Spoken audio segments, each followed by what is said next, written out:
how the religion teach your people or your followers to protect the environment. How about the environment? Because of the environment, everybody talk about environment, doing this, doing that, and doing a lot of things, right? But we would like to, because the religious leader are one of the most important people. Whatever they say, their follower will definitely believe in them and they try to follow them, whatever they say. So we think that if our religious leaders help in promoting this concept of environmental protection, then Thailand can definitely be one of the a only country whereby we have the most better environmental in Thailand, and they will be educated on environmental good, especially on environmental.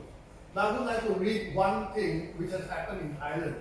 That on November 1st, Prime Minister Prayut Chan-o-cha attending the World Leaders Summit, which is a part of 26th session of the Conference of the Party, that is COP26, to the United Nations Framework Convention on Climate Change in the Gas Globe, United Kingdom. On this occasion, the Prime Minister emphasized that Thailand put climate action as a top priority and presented Thailand active efforts.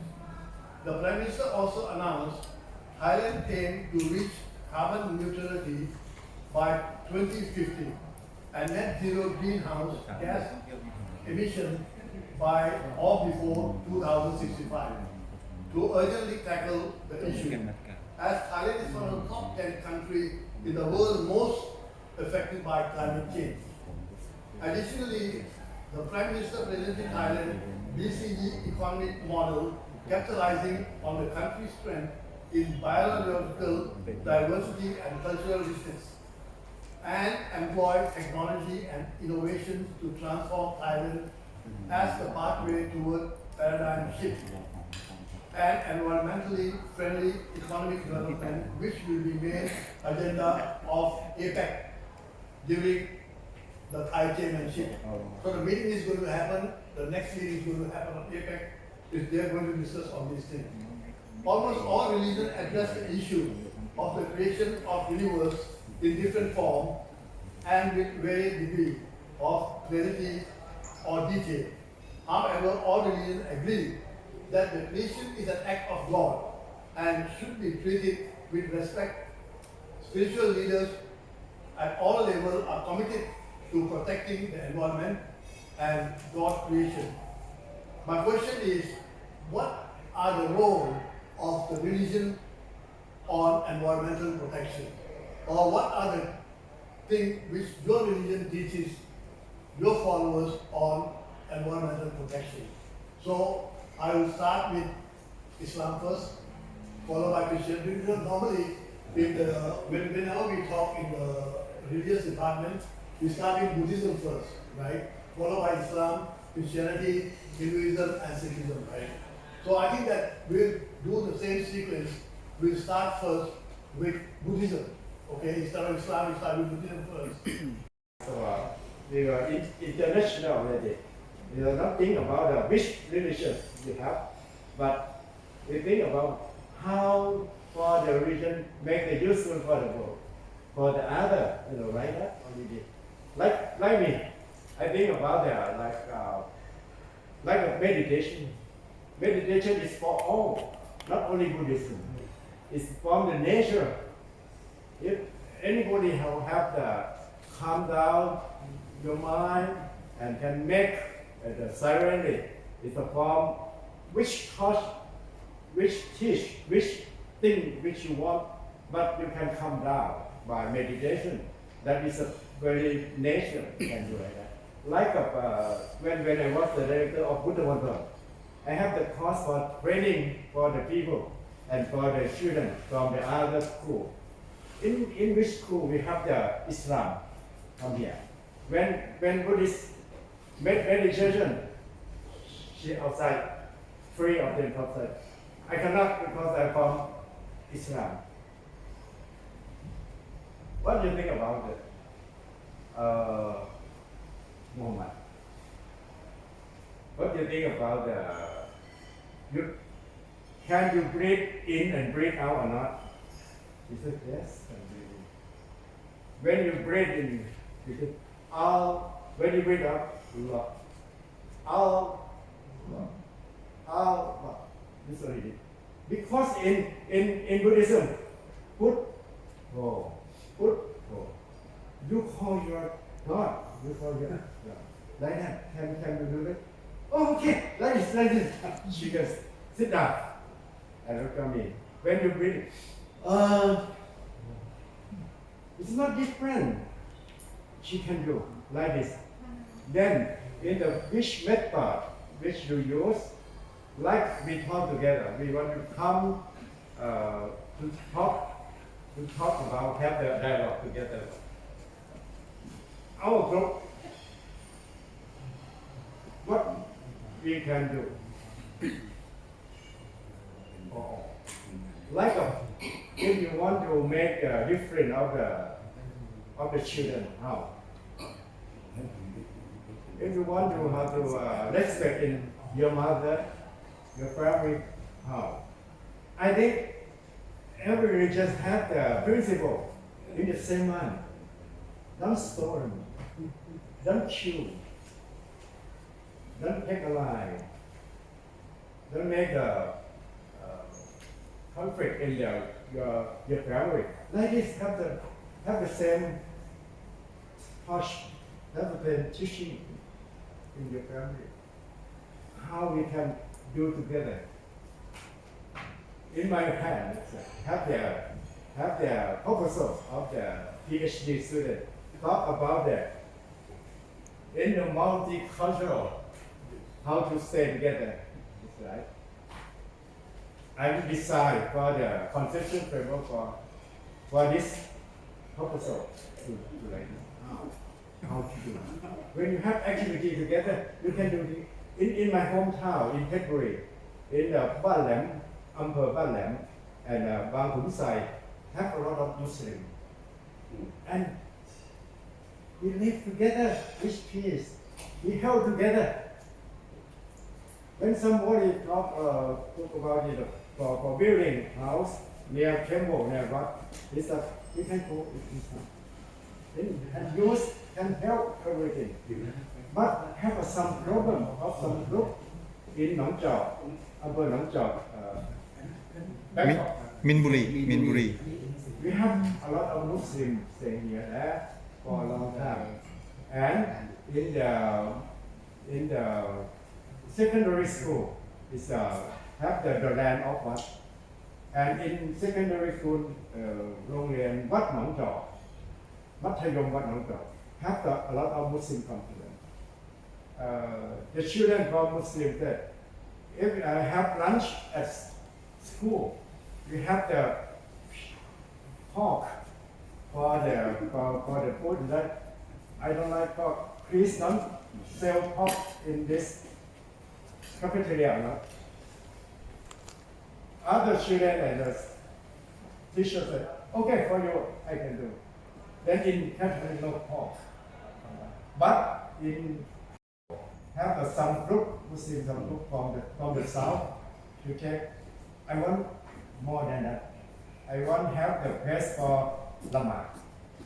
Oh, when you have Lama, that is the ceremony of any religion. In Buddhism, have a prayer. You have prayer in your place that set for you, like a Lama, set in your place. Don't ask more than this. But the man from the south said, no, I want have the conflict together. And the Minister of Education asked for me to go to get rid of the conflict and that. I said, Nong Chau community is a stay for a long time. Muslim and Buddha stay together with peace. You are outsider. you are not in this area. You come from outside. Please go out. Let the population in this land talk together. Like me, I'm from the outside, I go out, and you can talk together. Because you stay for a long time, no peace. If you can do like that, you can solve the problem. I said to the minister, he said, okay, not like that. Then we can talk together. Okay, having that say, what we have community, Yes. we have maximum 10 minutes per person, right? Yeah, so that means a 10 minutes each come to. Okay, thank you for what we can do for the children, for the family, for the community. We pick up is the best one from religious to make the community to be the best one. But if you have something in your religion, you can get cheap to do for yourself. Don't talk about that. Talk about how we can do for the other. Then we can work together. I think like this. I think like this. Okay. Thank you. Thank you very much. Thank you, Mr. Chairman, honorable speakers, distinguished guests.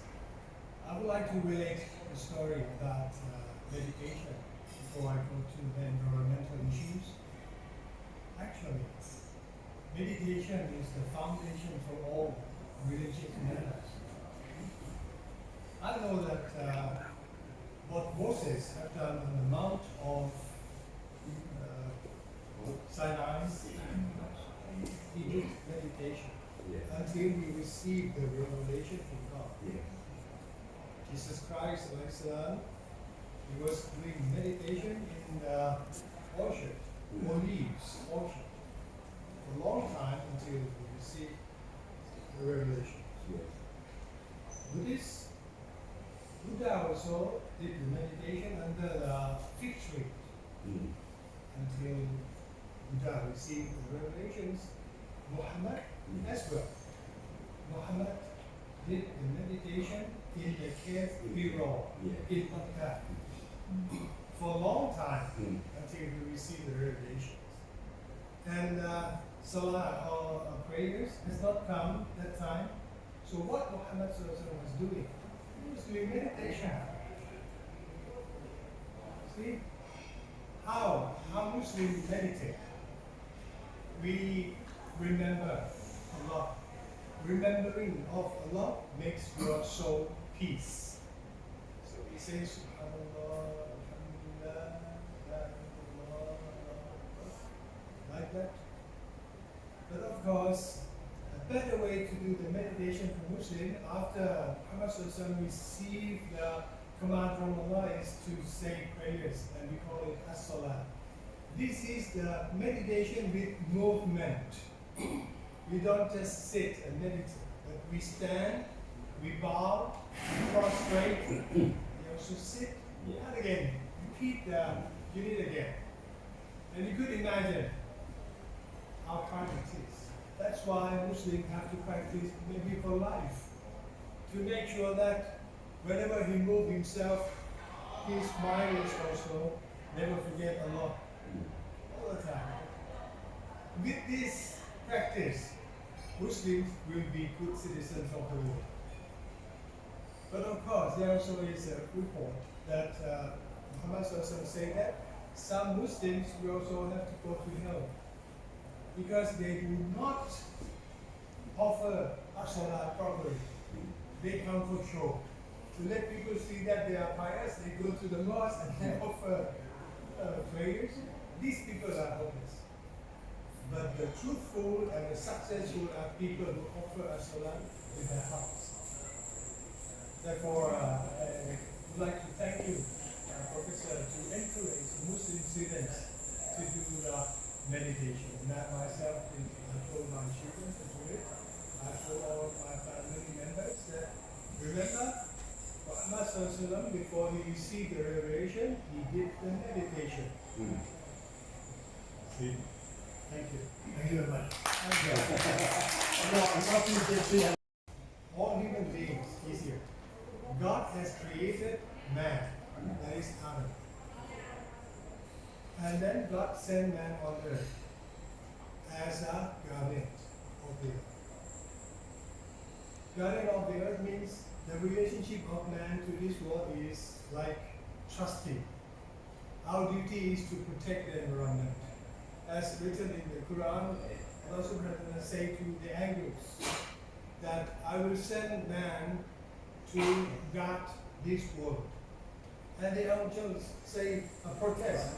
Oh Lord, why you want to send this man to the earth? Again, when these people are destroying all the things and they love bloodshed. And God say, I know what you know not. This is the reply from God to the angels. So, what is our duty here? Our duty is to protect the world, not to destroy it. And of course, not only in the Quran, there are many places mentioned that we have to take care of the environment. Rasulullah or the Muhammad he also teaches us that during the time of war, fighting, do not cut the trees. Even in the time of war. And today we look at the war, the battles, they bomb the city, they bomb the towns. This is violating all the rules of Islam. No way. If you want to fight, then find some places out of the city and then sword. Finish, go back. That's all. But today the world is completely changed because they don't follow the commands of the Lord. Muhammad said, those who plant the trees and take care of it until the tree bears fruits. The birds come and eat the fruits, people can come and enjoy those fruits. He will receive the rewards from Allah in this world and also in the hereafter. There are also the telling that we cannot throw the waste in the water, even if it is the running water. To make sure that we cannot pollute our environment. Do not light the fire in the graveyard, in the masjid.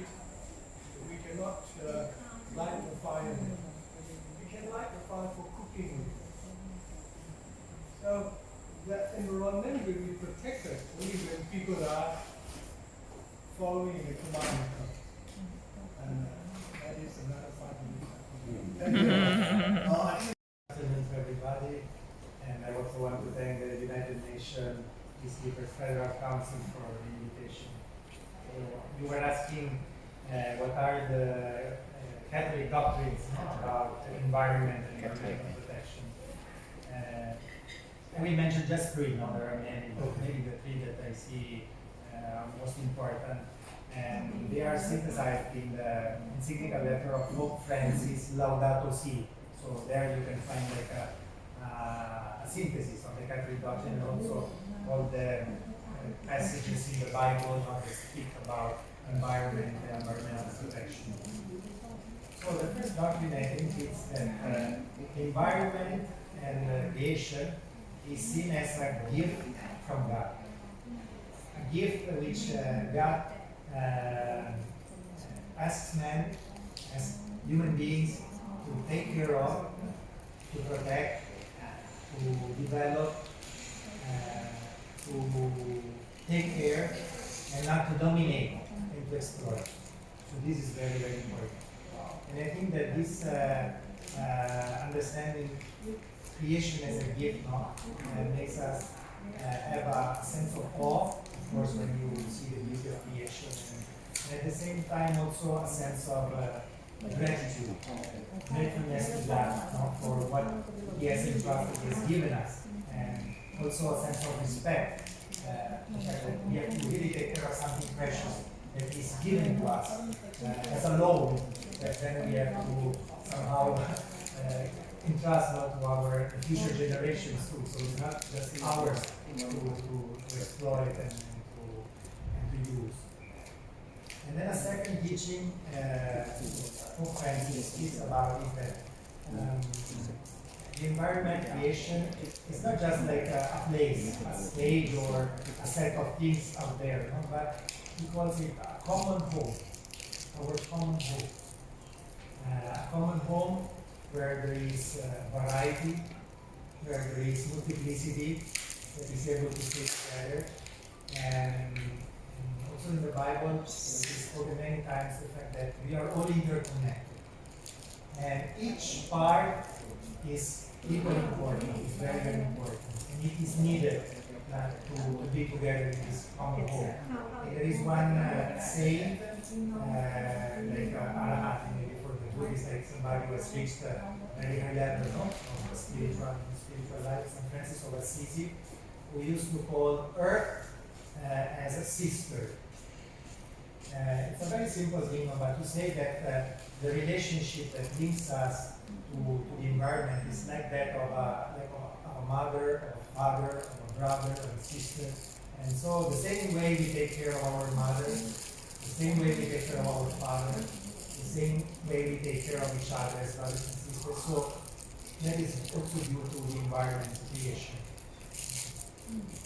And I think also the fact that there is multiplicity and this interconnectedness among things, among all of us, should also help us to, like Dr. Amori was saying this morning, to also avoid racism, avoid dividing ourselves, and really treat each other as brothers and sisters. So then the third teaching is that in the Catholic doctrine, all things are geared to God. It means that in the letter of Paul to the Romans, he said, creation also is suffering like all of us. You know, something that is incomplete, that is like the pangs of birth, St. Paul says. And is awaiting to be free, to be liberated too by God, not by Christ, we say. And somehow also creation will be transformed and will be part of the future world to be, the heaven. For us, even creation will be part of heaven. We see it. So nothing will be thrown away, nothing will be lost. Whatever God has created, of course, will be transformed, will not be like we see it now, but will be part of our future. So it's not just for men. Then a few things that is very practical, how we can take care of our environment. I think first, very easy, but very, very practical. Go from a culture of waste to a culture of reuse and recycle. And enough for us. I think in Thailand, the King Rama IX said that very, very clearly, with the Secretary for here. So an economy that is enough for everybody and also is enough for our simple needs. Not to go more than what you really need. And we know that we do not need too much. And we experience that we are so happy when we are like in a simple, like by a river with a big nuts and olive, and we are so happy. And why? We do not need a big, maybe VIP room in a big restaurant, but just very simple thing. And that is what we need. So this is first thing. Second is maybe collaboration and partnership among religions on this topic, on this issue. We have stressed a lot that we have to live in peace together. Okay, this is one level. But maybe now we can do more. Not just live in peace, but everybody is doing his own things. But maybe we can join hands. Maybe we can have some partnerships together to raise our word when something is being exploited or something is bad is happening, and also to join hands to do something for the good of society, for the good of the environment. Then a third thing is also to, as the religious leaders, to underline the sins against creation, sins against the environment. No? We call it ba or sin. No? In the same way, we can make a sin against other people, like shouting at them, maybe treating them badly. Exactly the same is for the environment. If you treat the environment in the wrong way, that is also a sin that the person has to be aware of. finally, of course, the local governments and local politicians in each country, they have to really keep watching about situations of exploitment and where the creation is being exploited. And of course, this is also connected to peace. And today we're celebrating International Day of Peace. Whenever there is exploitment, there is also injustice, and then there is also people fighting, because something is done against them. So this is how we summarize. Okay, thank you very much, Father. We need to say thank you and say good afternoon to everybody here.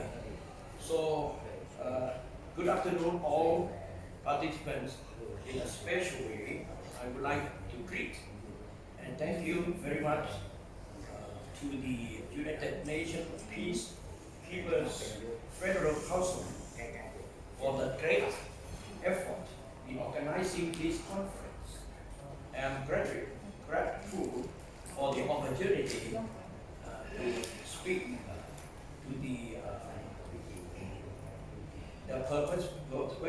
perspective for the Christian environment. Our most loving and noble divine creator and heavenly parents of humanity. Today we are graduated in unprecedented circumstances. Considering the disaster and the disappearance of the COVID-19 pandemic, human beings are searching for a way out of this darkness, and all the tears, social ills that have fallen us. The COVID-19 pandemic has exhibited the self-centered, endless greed, sadness, misfortune, war, and hate, to live with love, peace, happiness, freedom, unity, and heavenly blessing. Heaven's providence has been guiding us back to the original creation. This is the holy path of hope, liberation, and salvation. There is a difference between the biblical view of the environment and the political movement known as environmentalism. Understanding this difference will share a Christian's view of environmentalism. The Bible is clear that the earth and everything in it was given by God to man to rule over and subdue.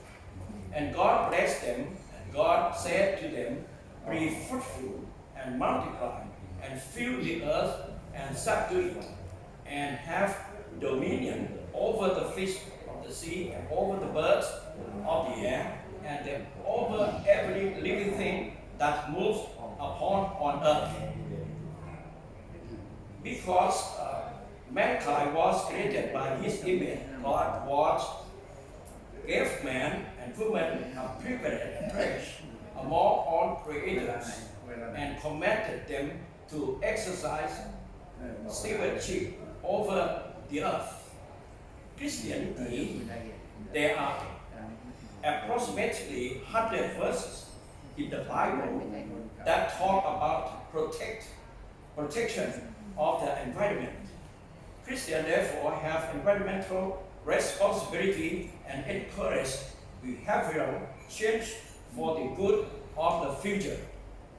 We must treat nature with the same awe and wonder that we deserve for human beings, and we do not need this insight to order to believe in God or to prove His existence. We need is to breathe.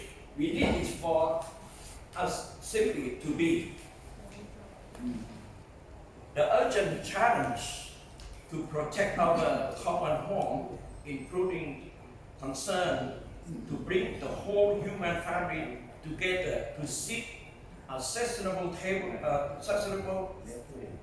and integral development.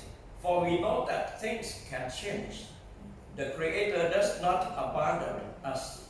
He never forsakes in His loving plan for repent or having created us.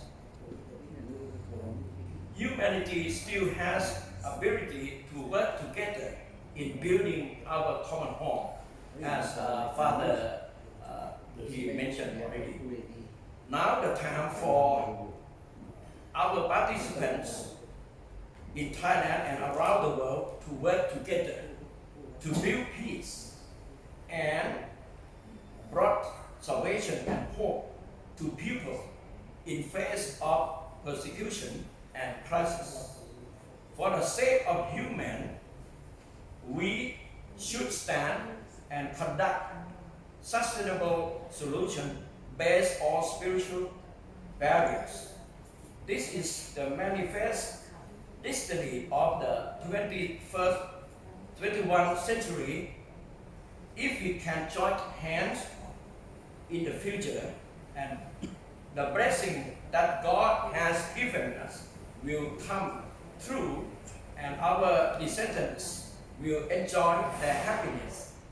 So let's stand together, work together with the one family under God. In closing, we are congratulate the organizers and all the participants, Thailand and from throughout the Asia and the Pacific region. I hope that this conference will be full of friendship and cooperation, and I look forward to this collaboration and encourage all the participants to conceive the new ideas for sustainable peace, working with our partners countries across the Asia Pacific regions and the world. May God bless be with each one of you in the name of the Lord Jesus Christ. Thank you very much. Thank you, Bishop. Excuse me. Good afternoon, my brothers and sisters of this world. And thank you this opportunity for me to have this small matter. So, whatever I'm going to tell this tonight is from the Hindus' point of view. So some people would have been knowing them already, but some people might find it new. So first I will talk about the scriptures. The scriptures in Hindus. As we all know that the scriptures, the most holiest scriptures in Hinduism are 4 scriptures. These are called Vedas. The first, the oldest, is Rig Veda. The second one, the Yajur Veda, Sama Veda, and the last one is Atharva Veda. The Atharva Veda is the Veda that trying to explain the all other 3 Vedas. Why is it difficult? Because these 3 Vedas, the word Veda means knowledge. These books for Hindus, these are the scriptures that explain the whole truth of this multiverse. So this whole truth of the multiverse cannot be kept in a small book. So the sage and the saint, they're trying to put that knowledge into a small form of rhymes or hymns or the song. That is the easiest way to understand. And when it becomes songs, people study from the song have different perception. And because of that, some mislead would happen. So that's why we have a 4th one. Now, after we have these 4 Vedas, some of the people might not be understanding. So these sage and saints, they form a kind of scriptures, a series of many scriptures to explain these 4 Vedas. These scriptures are called Upanishad. This Upanishad consists of some stories, some whatever's happened, or sometimes philosophy itself, trying to explain all the 4 Vedas. So one of the Upanishads is called Prashna Upanishad. all Upanishads with question. It is a kind of stories, but according to the Hindus, these stories are really happened. So the story goes, there is 5 of a very, very great people. They are men who knows their works very well, but they have some doubts. So they goes to meet a saint. His name is Pipalada. Now, why I'm talking all this? Because the first question that asks Pipalada is that how is this multiverse is created? And Pipalada, the saint of the Vedas, he explained in this Upanishad. And with this, I'm going to explain that why I take these things to connect with the environment. What he said is that the Brahma is the only god in Hindus. Not the Lord Brahma that we see, the 3 gods we're talking about. It is the Parabrahma, the gods of the creation. So when he wanted to create, he did a penance, a meditation. And with that meditation comes 2 things. One is called Rayir, and another one is called Pranam. Rayir in English is called matter. Pranam in English we call energy. So with these 2 together and between them, we create the creatures of this universe. So when this happening, that means what? That means the Lord Brahma himself did not create the world as the world we see. He did not create human as a human we see. But he created something called the resonance of the energies with the matters. So within them, together and between them, created this whole universe and allowed this whole multiverse to evolve, to change to the way it wanted to be. Next, what he did, he created a law. This law will guide the evolve or the combinations of these 2 things, the Rayir and the Brahman. This law, the studies of these laws, today we call them physics. This law is not favored by anyone in the multiverse. It is not biased by anything. But anyone who knows the law can use the laws to get something out from whatever created by in this multiverse. This is the freedom that the Lord has given us. And all he did and every time he does is to guide us about these laws. Okay, so now we come to understand that the environment is created by the Lord as well as us. So the environment and the human, we are equally important. We are not more important than them, or they are more important than us. To explain all this, I have given this small scriptures on this. So after we come to know about this, then how did we come to form? The scriptures say that it is created by his meditation. That is his form into us. That means we are the God. The environment is the God. Everyone in this multiverse is God.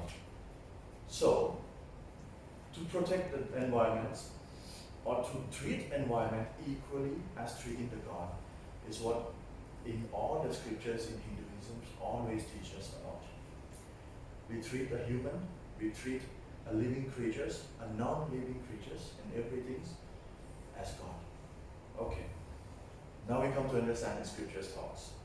Then, with the rituals and the way of the teachings in Hinduism, what does they teach the Hindus to do about the environment? First of all, the first teachings, and every Hindu has to follow, is to take responsibility of whatever is done by us. Lord Krishna, he said that every action has the results. So whatever we do, it always has some continuous chain reaction. For example, I come to talk today. Some people might have listened and they have gone to talk. So this kind of action will always be continued and it will never end. Every action that we have to do or we think to do, we have to take responsibility on those things. That responsibility may not be pleasant to us. So now, this, what does it teach us with the environment?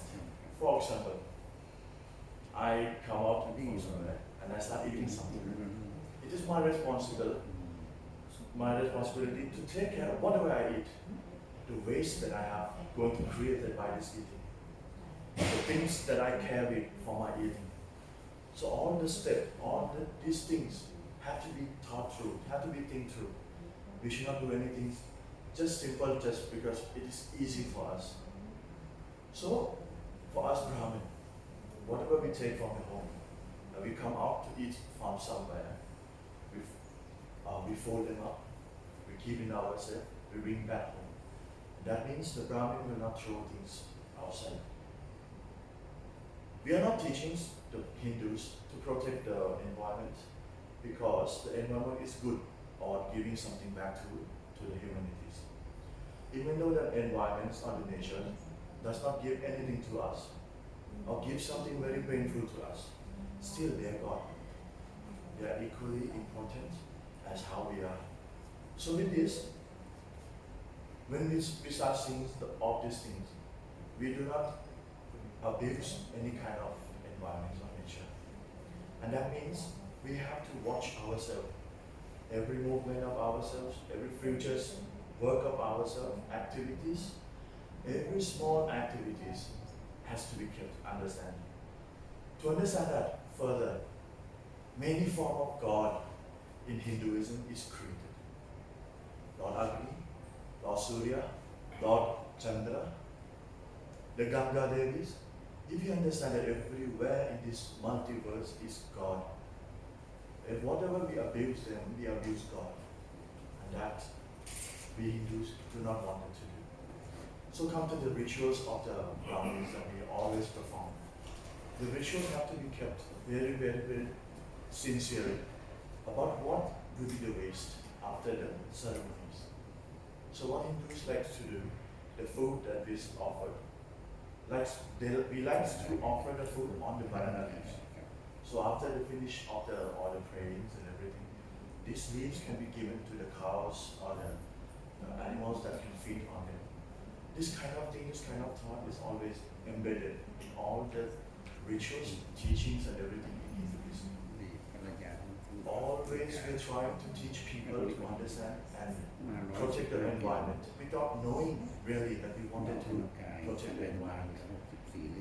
But we wanted them to understand that every activities of themselves is always their responsibility. So understanding that, take responsibility of ourselves, the environment, does not want us to protect or does not want us to heal themselves. As long as we know our job, as long as we know our duties. If you do not throw things out, there will be no problem. If you do not cut the trees just to make a beautiful house, so we already have a house to stay, then there will be no problem. All the problem that happen is because we ourselves does not understand the responsibilities. So with this all, I give a small glimpse of how Hinduism is taught about the environment. Thank you very much. Thank you. I have been hearing every one of us people speaking about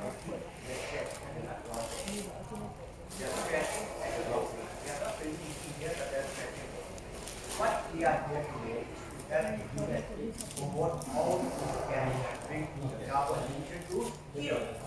That is a problem of public community and everyone. I ask you a question. You are talking about cleaning, making environmental space clean. But the problem is environmental is your hard work in vain. Your heart is so filthy. Your heart is so dirty. Please clean it first. Let's talk of cleaning environment. If your heart are not clean, useless. What you I have we are fighting. You put loud, what you call why we are fighting? There is a bigger war than that. This war reduces just simply pain and a development of pain. And by the time you forget it, just that we have forgotten World War II, World War I, we all have forgotten. Hello, am I right? You all have forgotten war.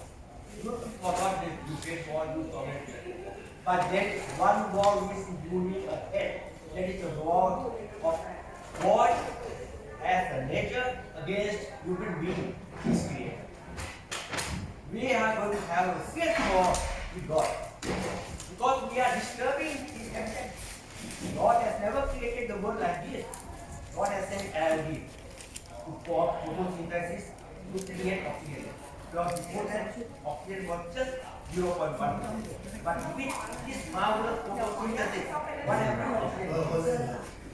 Oxygen is environment, microorganism system, which make the whole system in harmony. But we are destroying it. We are destroying everything up. So now it's time for us to wake up. But because if you sleep, you will sleep forever and will be interesting. So wake up yourself, wake up everybody. I can wake myself up, you can wake yourself up, but I got to wake you too and you can wake me up. So we have to wake ourselves up to face all this. We have no time. I am Thank you, Mr.